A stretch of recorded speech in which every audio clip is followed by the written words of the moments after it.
फिर चर्चा में संभल के दबंग सीओ अनुज चौधरी। सीओ अनुज चौधरी का क्यों हो गया तबादला? संभल हाल ही में काफी सुर्खियों में रहा क्योंकि संभल में कुछ कट्टरपंथियों ने उत्पात मचाने की कोशिश की, लेकिन संभल एक और वजह से खासकर सुर्खियों में रहा, सीओ अनुज चौधरी। ये नाम तो आपने बखूबी सुना होगा। अब अचानक से सीओ अनुज चौधरी को लेकर एक बड़ी खबर सामने आई है, जिससे उत्तर प्रदेश में तहलका मच गया है। नमस्कार, कैपिटल टीवी देख रहे हैं आप, मैं हूं आपके साथ हर्ष भारद्वाज। संभल सीओ अनुज चौधरी लगातार चर्चाओं में बने हुए हैं। अब उनको लेकर एक बड़ी खबर सामने आ रही है। बता दें कि संभल के चर्चित और दबंग सीओ अनुज चौधरी का ट्रांसफर कर दिया गया है। अनुज चौधरी को संभल जिले के चंदौसी में भेज दिया गया है। उन्हें चंदौसी सर्किल का सीओ बना दिया गया है। अब संभल सीओ की जिम्मेदारी सहायक पुलिस अधीक्षक आलोक भाटी को सौंपी गई है, यानी अब जिम्मेदारी पुलिस अधीक्षक आलोक भाटी संभालेंगे। दरअसल हाल ही में अनुज चौधरी को झटका मिला था। दरअसल विवादित बयानों को लेकर उनके खिलाफ जांच बैठी थी। जांच के बाद उन्हें क्लीन चिट दे दी गई थी, मगर अब पूर्व आईपीएस अमिताभ ठाकुर ने जांच पर ही सवाल खड़े कर दिए हैं और अनुज चौधरी को मिली क्लीन चिट पर ही सवाल खड़े हो गए हैं। इसके बाद अनुज चौधरी पर जांच फिर से बैठ गई। बता दें कि पूर्व आईपीएस अमिताभ ठाकुर ने अनुज चौधरी पर आरोप लगाया था वे अपने विवादित बयानों और कार्यप्रणाली से पुलिस की नियमावलियों और वर्दी नियमावलियों का उल्लंघन कर रहे हैं। उनकी शिकायत पर ही अनुज चौधरी के खिलाफ जांच बैठी थी और अब उनका तबादला कर दिया गया। होली जुमे को लेकर सुर्खियों में रहे थे अनुज चौधरी। संभल हिंसा और होली जुमे को लेकर अनुज चौधरी काफी सुर्खियों में रहे थे। उनके कई बयान भी चर्चाओं में आए थे और उन पर राजनीति भी गरमाई थी। दरअसल इस बार होली और जुमे की नमाज एक ही दिन पड़ गई थी।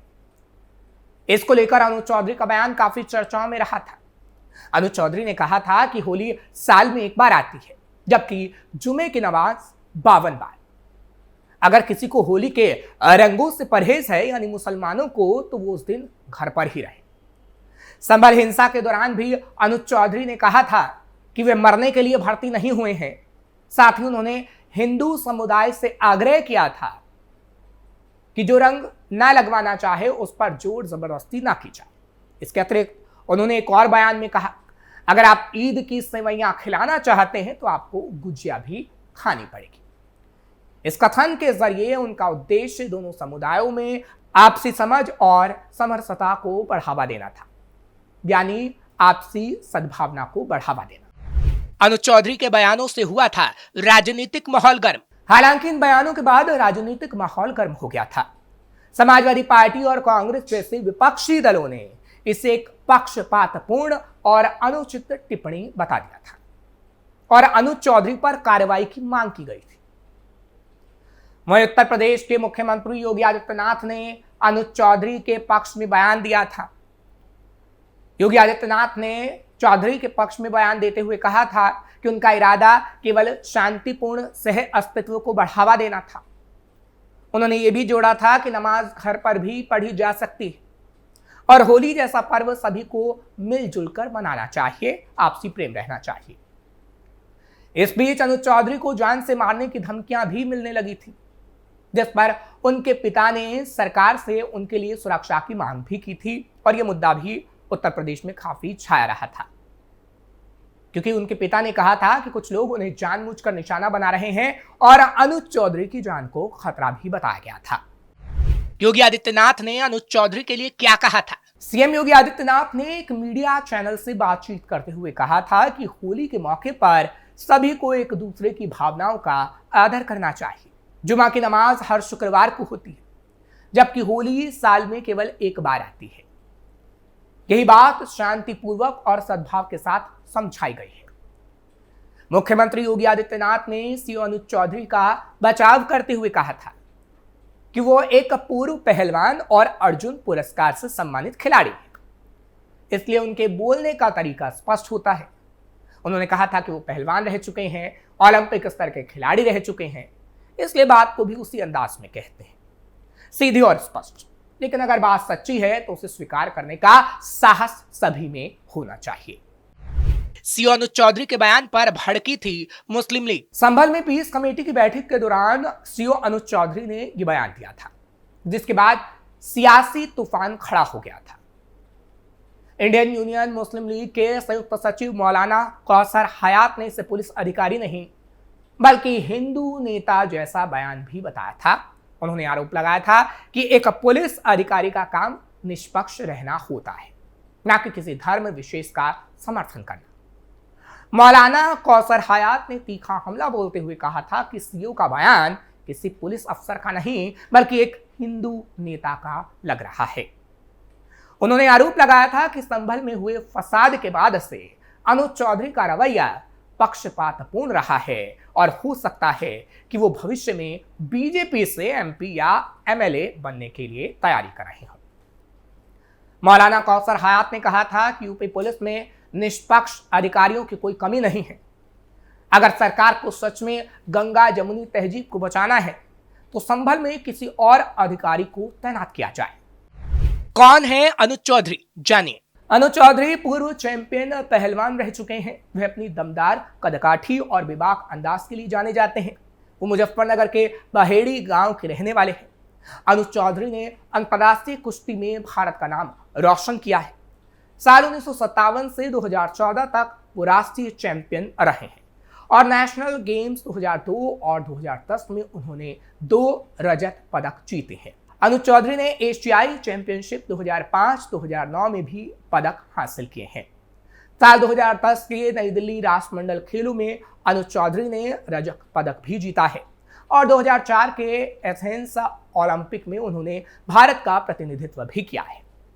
अनुज को शेर हिंद, भारत कुमार, उत्तर प्रदेश केसरी और वीर अभिमन्यु जैसे प्रतिष्ठित खिताब मिल चुके हैं। 2012 में बन गए डीएसपी। अनुज चौधरी की खेल प्रतिभा को देखते हुए यूपी सरकार ने उन्हें स्पोर्ट्स कोटे के तहत उत्तर प्रदेश पुलिस में भर्ती कर लिया। इस तरह वो साल 2012 में डिप्टी एसपी बन गए। उत्तर प्रदेश पुलिस की आधिकारिक वेबसाइट के मुताबिक डीएसपी के रूप में उनकी नियुक्ति 31 अक्टूबर 2012 को हुई।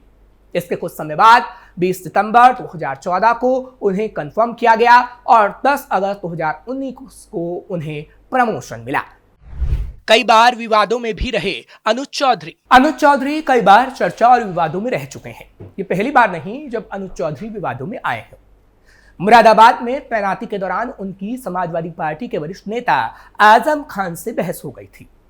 आजम खान ने उन पर पार्टी का एहसान जताया, लेकिन अनुज चौधरी ने सख्त जवाब देते हुए कहा था, मुझे अर्जुन अवार्ड मिला है, मैं किसी के एहसान से नहीं चलता।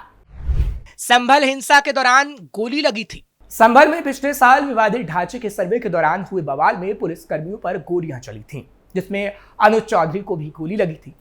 इस पर उन्होंने बयान दिया था, हम मरने के लिए पुलिस में नहीं आए हैं, हमें भी आत्मरक्षा का अधिकार है।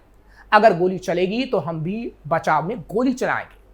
संभल हिंसा के बाद नए साल के मौके पर कार्तिकेय महादेव मंदिर की रथ यात्रा में वो वर्दी में हनुमान जी की गदा लेकर चलते नजर आए थे।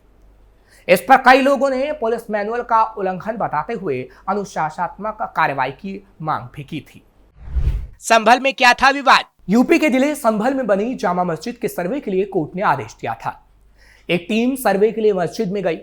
इसके बाद कोर्ट के आदेश का विरोध कर रहे प्रदर्शनकारियों ने पुलिस पर पथराव और आगजनी की। इसमें हुई फायरिंग के दौरान 4 लोगों की मौत हो गई थी।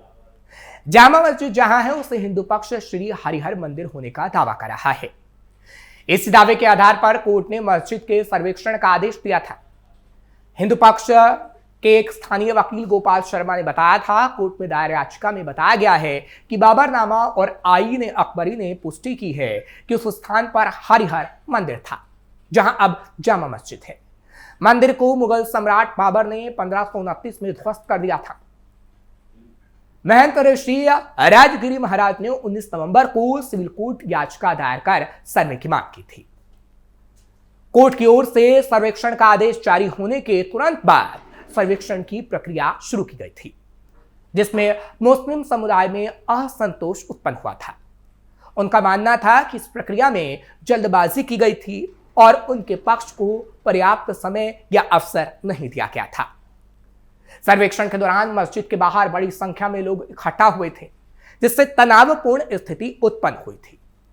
मुस्लिम समुदाय ने इस सर्वेक्षण का विरोध किया था, जबकि हिंदू पक्ष ने इसे अपनी आस्था से जुड़ा मामला बताया था। हालांकि सर्वेक्षण के दौरान हिंसा के बाद सीओ अनुज चौधरी ने मोर्चा संभाला था और फिर जुमे पर बयान दिया गया था, जिसके बाद से वो काफी चर्चा में आए थे और अब उनके तबादले की खबर ने उनको एक बार फिर से सुर्खियों में ला दिया है। फिलहाल आपको ये खबर कैसी लगी कमेंट सेक्शन में जरूर बताएं। खबर को लाइक शेयर करें, कैपिटल टीवी को सब्सक्राइब जरूर करें।